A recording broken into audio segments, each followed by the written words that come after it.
Bonjour à toutes, bonjour à tous, j'espère que vous allez bien. Bienvenue dans ce nouveau tutoriel dédié à la garantie de votre véhicule neuf. D'accord? On entend beaucoup dire garantie constructeur, mais on ne sait pas au juste qu'est-ce que ça voulait dire, quelle est sa définition, quel est son champ d'application et éventuellement le périmètre de son intervention ou l'étendue territoriale. D'accord? Alors la garantie constructeur permet aux futurs acheteurs de bénéficier des réparations de leur véhicule lorsque celui-ci tombe en panne, d'accord, ou il s'avère qu'il y a un petit pépin qu'on n'a pas vu avant, d'accord. Alors, et ce, gratuitement, parce que ça rentre dans la garantie constructeur. Et normalement, dans la pratique, il y a trois catégories de garantie. Il y a la catégorie garantie constructeur qu'on a l'habitude de dire, qu'on a l'habitude d'entendre aussi, d'utiliser dans notre jargon, mais il y a aussi une autre garantie appelée garantie légale de conformité, d'accord. Il consiste à ce que le véhicule acheté soit conforme aux normes internationales, d'accord? Ça, c'est la conformité. Il y a aussi une autre garantie, on l'appelle la garantie de vis caché.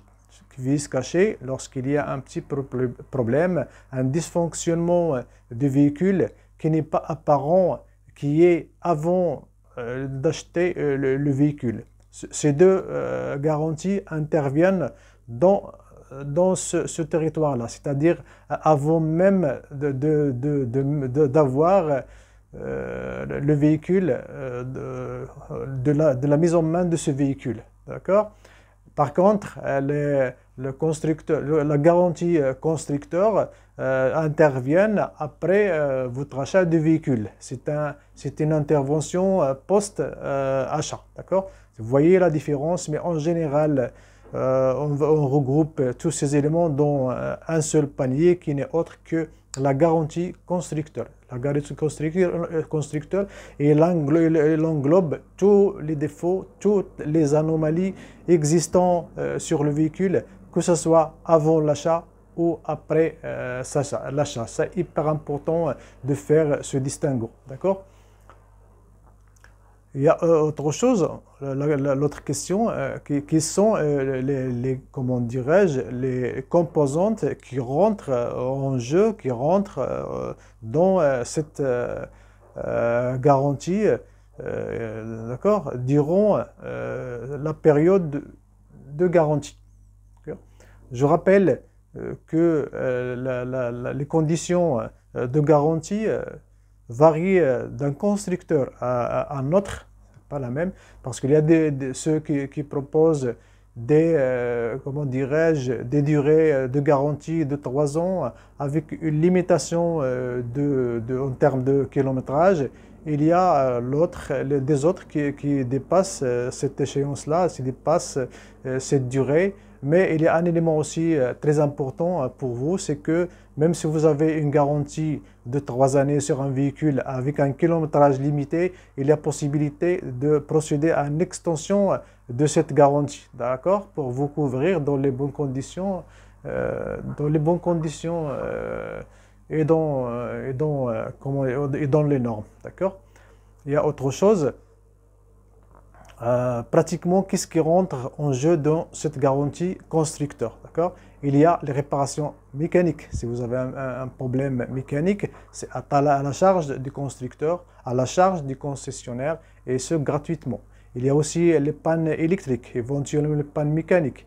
Et cette garantie peut s'élargir jusqu'à s'étaler sur les matériaux plastiques utilisés dans le véhicule, le textile. S'il s'avère que ces deux derniers éléments s'usent d'une façon anormale, vous pouvez revenir sur ce concession ou sur constructeur. C'est à leur charge de réparation de ces éléments-là. Il y a aussi des réparations immobilisante. Immobilisante lorsqu'on a un problème, on a une panne de ce véhicule et qu'on ne peut pas réparer du jour au lendemain. Normalement, dans les conditions de contrat, un véhicule de courtoisie vous sera offert pour vos déplacements, d'accord, jusqu'à la réparation totale de votre véhicule ou ce véhicule qui est immobilisé chez le constructeur, chez le concessionnaire en général, parce que c'est le concessionnaire d'accord qui s'occupe de la vente de ce véhicule et ce n'est pas le constructeur. Mais la garantie, c'est une garantie constructeur, d'accord? C'est le constructeur qui la donne, d'accord? Alors, veillez à ce que vous ayez tous ces éléments-là, mais il y a aussi des exceptions qui ne rentrent pas en jeu dans la garantie. Exemple, tout ce qui est pneumatique, c'est pas pneumatique, le système de freinage, des choses comme ça, qui s'usent, mais à condition qu'ils s'usent dans les bonnes conditions. C'est-à-dire une usure normale. C'est pas lorsqu'il s'agit d'un excès d'usure, c'est à ce moment-là, vous pouvez, c'est pas recourir, vous pouvez revenir, c'est le concessionnaire, mais à condition de lui prouver l'usure précoce de ces éléments-là. D'accord? Qu'est-ce qu'il y a encore qu'on n'a pas encore vu? D'accord. Alors, je parle aussi de l'étendue territoriale de la garantie. Qu'est-ce que ça veut dire? Si vous achetez un véhicule, je ne sais pas, en Belgique, en Espagne, et vous allez je sais pas, en Allemagne ou en France, d'accord? Si vous avez un problème, vous allez vous adresser à la marque dans ce pays-là où vous êtes. Il va assurer tout ce qui est réparation et tout ce qu'il faut pour le bon déroulement et pour la bonne marche de votre voiture. Ça, d'une part. Un autre exemple sur lequel je veux faire le focus pour comment dirais-je, les sportifs de véhicules. Alors, la garantie ne rentre pas dans ce volet-là. Pourquoi? Parce qu'il y a de l'usure répétitive et rapide. Dans exemple, je vous dis, les compétitions sportives de véhicules, là, ça ne rentre pas dans la garantie. S'il y a un petit pépin, c'est celui qui a cette voiture qui va assumer, qui va prendre toutes les réparations à sa charge. Ça, d'accord. Alors, je crois que cette vidéo touche à sa fin.